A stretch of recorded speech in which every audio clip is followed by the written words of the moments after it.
زندگی ہے دستور بندگی ہے۔ اعوذ باللہ من الشیطان الرجیم، بسم اللہ الرحمن الرحیم، الحمد للہ والسلام علی اہلہا۔ امام معصوم کا فرمان ہے، لکل شیء ربیع وربیع القرآن شہر رمضان۔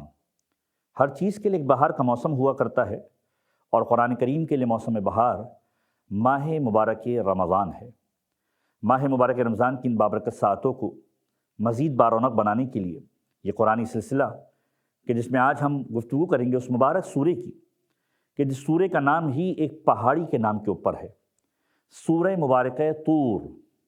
طور سینا یا کوہ طور، اس کا نام ہم نے سنا ہوا ہے۔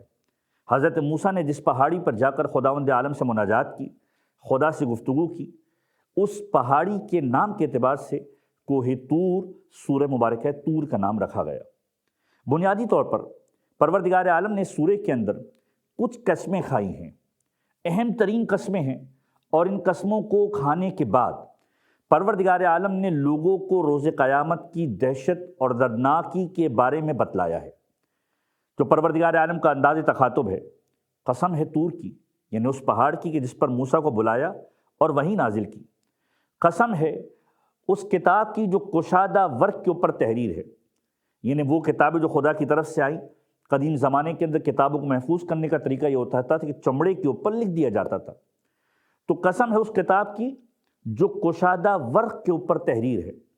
اور پھر فرمایا قسم ہے آباد گھر کی۔ آباد گھر کیا؟ خانہ کعبہ، بیت المعمور، کہ جہاں پر لوگ آ کر طواف کرتے ہیں۔ اور پھر کہا قسم ہے بلند چھت کی، یعنی آسمان کی جو پروردگار عالم نے لوگوں پر سایہ فگن کیا ہوا ہے۔ اور پھر فرمایا قسم ہے سمندر کی جو موجزن ہے۔ اور پھر قیامت کا تذکرہ کیا کہ اس دن کی دردناکی سے ڈرو کہ جس دن لوگ تھر تھرا رہے ہوں گے، آسمان سمٹ جائے گا، زمین دھس جائے گی اور عذاب آ کر رہے گا۔ وہ افراد کامیاب ہوں گے جو خداوند متعال کی بارگاہ کے اندر تقویٰ کے ساتھ ہوں گے، اور تقویٰ کے ساتھ ہی جنت کے اندر آئیں گے۔ کہ متقی افراد وہ ہیں جن کے لیے جنت ہیں، اور جب جنت میں پہنچیں گے تو اہل جنت کی نعمتیں ہوں گی، وہاں پر باغات ہوں گے، نعمتوں کے درمیان لوگ موجود ہوں گے، خدا کی عطا پر خوش ہو رہے ہوں گے کہ پروردگار عالم نے کیا عطا کیا۔ جہنم سے محفوظ ہوں گے، خوشگواری کے ساتھ بہترین کھانے پینے ان کے لیے موجود ہوں گے، پھل، سبزی، گوشت، یہ ساری کی ساری چیزیں موجود ہوں گی۔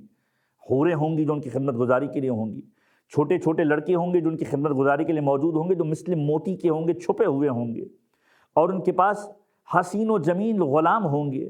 اور اگر ان کی اولاد بھی صاحب اولاد ہوئی، ان کی اولاد بھی صاحب ایمان ہوئی، اور یہ صاحب اولاد ہوئی اور وہ صاحب ایمان ہوئی، تو پروردگار عالم ان اولاد کو کہ جو صاحبان ایمان ہوں گی ان کے ساتھ ملا دے گا۔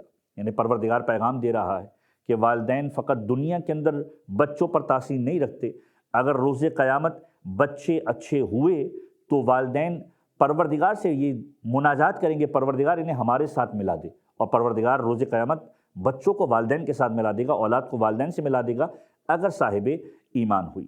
اور اس کے بعد پروردگار عالم اس انداز سے بیان فرماتا ہے کہ لوگ پیغمبر کے بارے میں کہتے تھے شاعر ہی ہے۔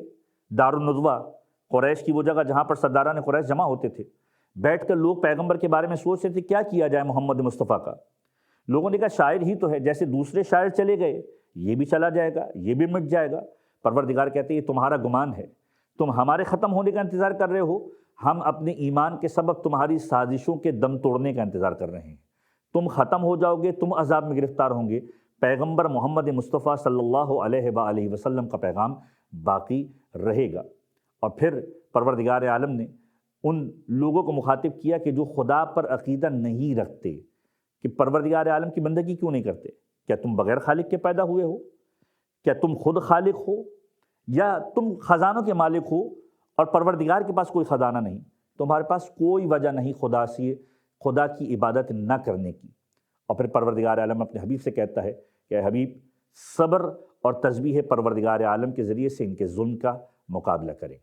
رسول خدا صلی اللہ علیہ وآلہ وسلم فرماتے ہیں کہ جو شخص سورہ طور کی تلاوت کرے، خدا پر لازم ہے کہ اسے اپنے عذاب سے محفوظ رکھے اور اپنی بہشت کی نعمتوں سے نوازے۔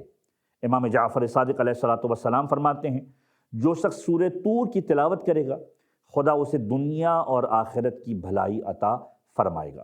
پروردگار عالم کی بارگاہ میں دعا ہے کہ پروردگار ہم سب کو قرآن کریم کو پڑھنے، اسے سمجھنے اور اس پر عمل کرنے کی توفیق عنایت فرمائے۔